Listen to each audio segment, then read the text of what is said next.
আসসালামু আলাইকুম রহমতুল্লাহ। দেশ বিদেশ যে যেখান থেকে ভিডিওটা দেখছেন সকলকে আন্তরিক শুভেচ্ছা জানিয়ে শুরু করছি। আমি হাকিম সাদ্দাম হোসেন।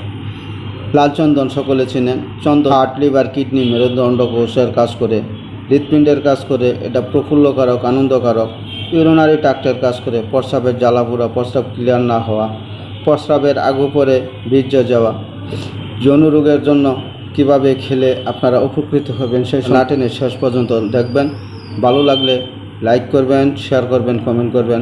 যারা সাবস্ক্রাইব করেন না তারা সাবস্ক্রাইব করবেন। লালচন্দন বানিয়াতি দোকান থেকে কিনে নেবেন। এটা কাঠ এবং টুকরা পাওয়া যায়, আবার চূর্ণও পাওয়া যায়। আপনারা এই কাঠের টুকরাগুলো নেবেন, সুন্দর করে এটারে টুকরা টুকরা করে কেটে চূর্ণ করবেন।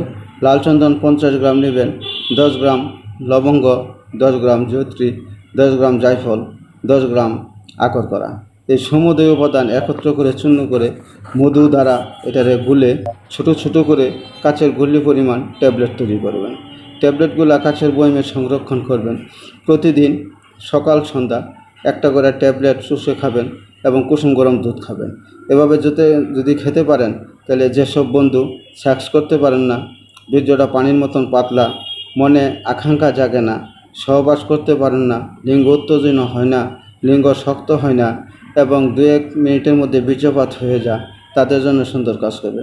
যেসব মা বোনদের মুখে মেস্তা আছে, কালো দাগ আছে, ব্রণ আছে, লাবণ্য নষ্ট হয়ে গেছে, সাদা স্রাব আছে, সেসব মা বোন যদি একটা করে ট্যাবলেট পানের সাথে খেয়ে কুসুম গরম দুধ খেতে পারে তাহলে সাদা স্রাব ভালো হবে, ব্রণ মেস্তা দূর হবে এবং মুখের উজ্জ্বলতা, শরীরের দুর্বলতা দূর করবে।